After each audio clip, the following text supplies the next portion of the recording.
Hi everyone, the Abattoir of Zir is releasing, and with that comes the question, how can you maximize your build's potential in this new super high-end endgame content?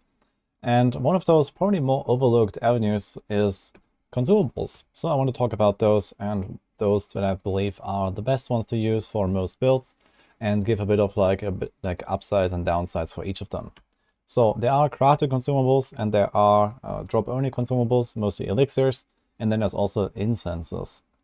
So we have those here, and especially those are probably kind of like underused for the most part, because yeah, people like go around, they find like some random elixirs or something, and then just pop them while leveling to get some extra XP, but they can actually be quite impactful. So if you look at crafting certain elixirs, I think there's a few that kind of stand out here as the best. So in general, you have a bunch of like resistance elixirs. There's a few like defensive ones that give you armor or something. There's like a few like really weird ones like evade cooldown, for example, and stuff like attack speed, overpower damage, and a bunch of other stuff that you can get here.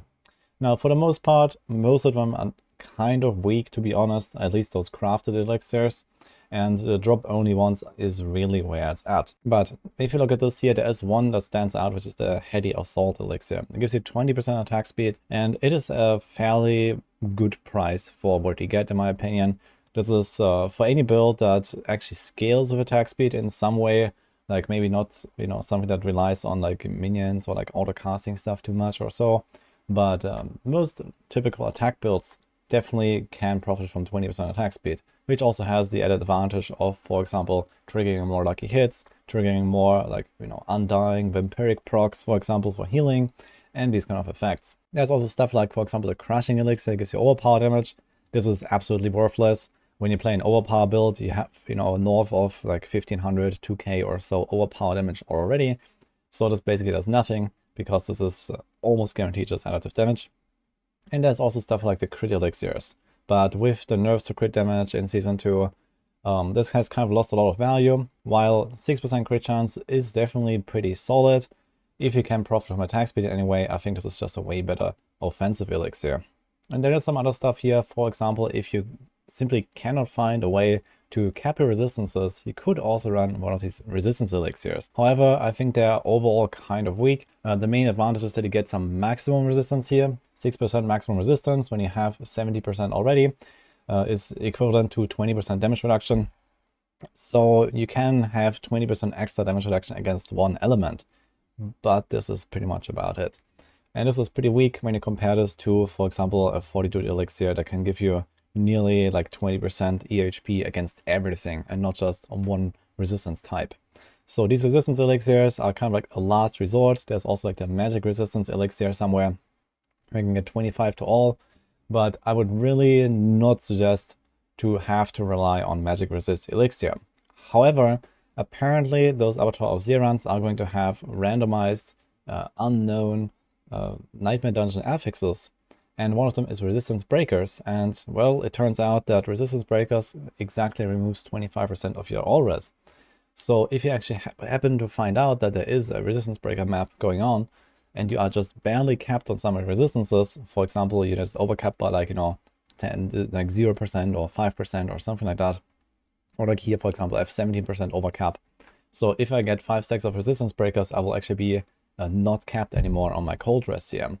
And if you're like way closer to that cap and not so much overcapped as I am, then having a resistance elixir ready could be pretty useful if you actually figure out that resistance breakers are on the map. You can usually see that as like a debuff on your debuff bar here, for example. So having some of these handy might be a good idea, so you don't actually have to give up on a run where you otherwise just get absolutely annihilated. And you can just pop that one in, and that should be pretty good. There's also these slaying elixirs. You can either craft them or also find them from, for example, Hell Tides. I think those are actually going to be relatively good, because it seems like each Abattoir of Zir run is going to roll 2 monster sets together, basically. And in some cases, there might be overlap of, for example, only humanoids. So you can get maybe cannibals and knights together, for example. You can also get snakes and cannibals together, or you can get, snakes and vampires together. So you can at least pop these elixirs for one of the 2 monster types, and maybe the other one will not really be like affected by it. However, you can kind of choose, okay, which one is the more dangerous one. For example, you know, if you find ghosts, if there's like undead slaying, so if you have ghosts in your run, then you might want to pop undead slaying, and you know, whatever else is in there is going to be less dangerous than the ghosts. So having this 20% extra damage is actually pretty impactful, and as far as I know, this is a multiplicative damage bonus. So this is actually really powerful, and just applies to like all of your damage, and not just, you know, something like attack speed that might not actually work for anything you do. However, I'm not sure about the Bloodseekers at the end of the run. So there's 3 Bloodseekers spawning, and they may be humanoids, I guess. I have never tested that. I will try to find this out, or if someone has tested that, let me know. If that is the case, then I think manslaying elixirs could actually be really valuable here. But yeah, this is basically the TLDR of the crafted elixirs. So mostly the assault elixir, maybe the res elixir, at least keep like a backup in case you don't have a lot of res. And there is the drop only elixirs as well, and I want to go over those as well. There are some really powerful ones. Most importantly, Iron Skin is going to be quite valuable. So Iron Skin gives you 900 base armor, so does this one.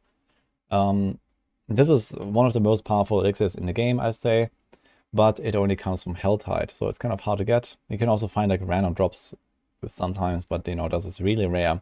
So it's mostly a Helltide thing, and I've found, you know, hours and hours and hours of Helltide, and this is kind of what I got. I used a few of them, so I maybe had like 50 or so total the entire season. I do have these stacked up in case I need them. However, if you are kind of barely not capped on armor, let's say you're missing like 1k, 1.5k or so, Iron Skin Elixir is absolutely the way, so that prevents you from having to run Disobedience aspect. So you can get away without Disobedience if you are at, let's say, 12.5k armor or so, and you know, you just save one of the defensive powers basically from running this. And this, you also have like a consistent damage reduction. You don't have to rely on Disobedience to actually stack up first, and it's going to be quite valuable. So I think if you're not armor capped, this is kind of the way. And if you are, as a defensive choice, there's also the Fortitude Elixir. So it's this one that gives you 20% maximum life. Now you have to remember, percent maximum life bonuses only scale of your base life, but they are multiplicative of each other.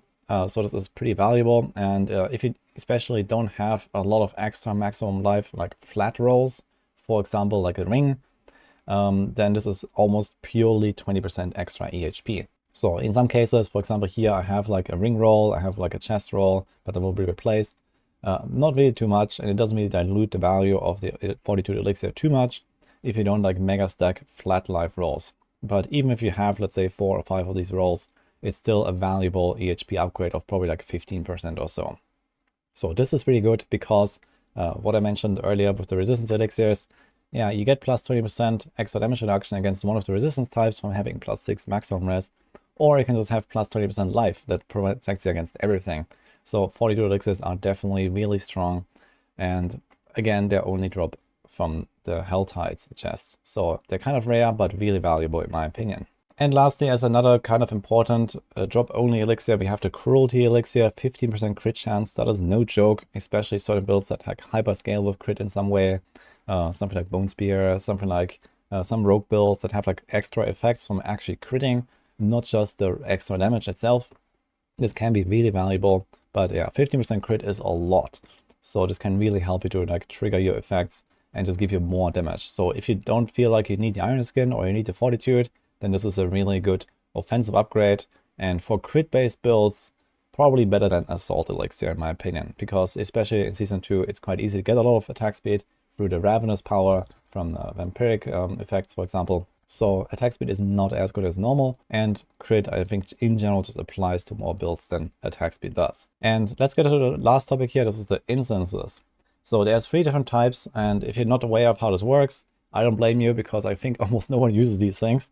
So there's 3 types, and you can have one of each type active. And it always says that here in the tooltip. You see here, use blah, blah, blah, blah, blah. And then there's like the second line. This is a type 3 incense. And then there's a type 1 and a type 2. And these are all of those in the game. So there's no drop-only incense. This is everything. And there are a few that stand out here. Number 1 is the Chorus of War, which is the only type 3 incense. However, it is actually not really all that powerful, to be honest. 40 all stats is kind of okay. However, for the cost, it is not really such a good bargain, in my opinion. So So 40 all stats probably translates to something like 3% DPS, like 1% all res, and you know, some other like minor perks like a little bit of dodge and stuff. And potentially it allows you to get like an extra Paragon node unlocked, like, you know, on your board 5 or board 6 or something. So you might just barely hit the requirements for one of these like doubled rare nodes here. But in some cases, especially on the later boards, they usually don't really matter, because for example here, if I let's say I get plus 90 int for my rogue here, this node does literally nothing, so I don't even care about doubling it, for example. And similar for this, I'm already overcapped on all this anyway. So usually you build your Paragon board in a way that the later boards don't really matter. So this means that this extra all stats is basically just a bunch of like, you know, main stat that gives you like a tiny bit of damage. And that's mostly it. And then you have 5% overpower damage. That is kind of a joke, honestly. I think this is just a meme. I'm not sure why there's 5% overpower damage. So that does literally nothing.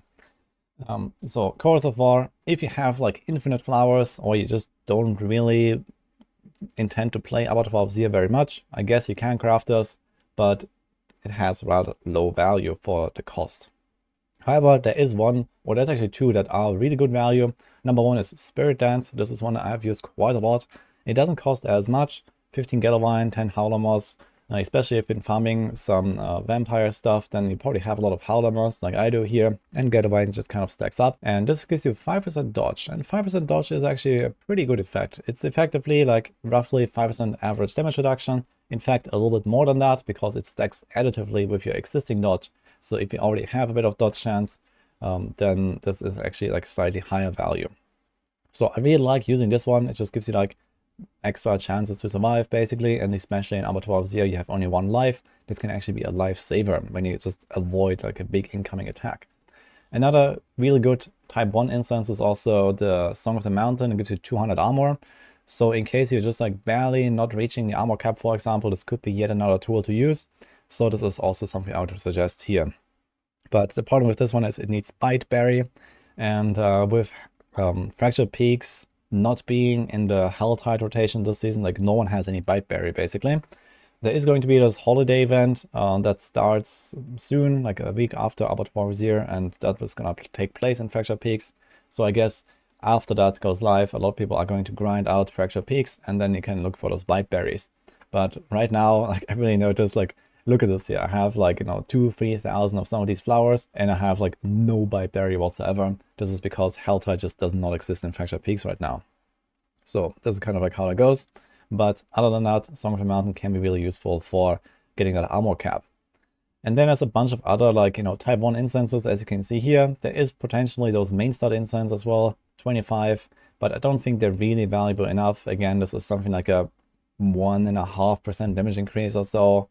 So it's really minor in my opinion, and something like 5% dodge just kind of like blows it away in my opinion. And then we have the type 2 instances. So there's a few ones that are somewhat worth considering, but most importantly, I think the best one here is Redamine Buzz. This has plus 500 flat maximum life, and this is also one I have used quite a bit in the past, for example for like T100s, you know, way back before the nerfs and stuff like that. This can give you like, you know, a bunch of extra percent EHP. This can help you out on like, you know, basically every scenario basically, and I really like this one.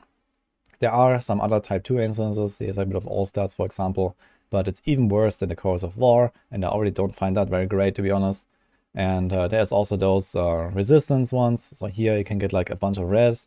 Again, if you really struggle to cap your resistances, then this might be a way to do it, but then you are completely locked into using this stuff. Or, for example, if you have like gems in your jewelry, you can easily swap those out, and let's say that you can remove your amethyst and sapphires or whatever from your jewelry that give you just barely enough res to cap out. Maybe you could actually put skulls, and then you can use one of those resistance instances, and that would kind of be like a pretty huge advantage in that case. But this only works if you're like just, you know, just barely reaching the cap basically using this instance. But you can maybe try to tweak this a little bit and use one of these. But again, you rely on having this active all the time, and then, you know, you might just run out of materials at some point. But yeah, to summarize this, Song of the Mountain, if you're undercapped on armor, this could be useful to cap out. Otherwise, I think Spirit Dance is absolutely the way for a tier 1 instance. For tier 2, There's the maximum life from Reddermine boss. I think this is definitely by far the best tier 2 here. There's actually not that many of them anyway. There is potentially this one again to cap out on armor again a little bit and gives you +1 all res, but I think the Reddermine boss generally wins. And then there's the only tier 3 one, the Chorus of War, but it's really expensive in my opinion for what it gives you. So I would only use this one if you really have too many flowers. In any case, this sums up the video here. So I hope that you enjoyed this. I wish you good luck in the Abattoir of Zir. I think these elixirs and consumables going to become quite a hot commodity very soon once people start trying to push to the higher tiers. And especially like once you start capping out your glyphs slowly and stuff like that. This is the only way to really kind of get another advantage basically once you're fully decked out. So I think it's worth investigating this. So hope you enjoyed this video here and see you guys next time.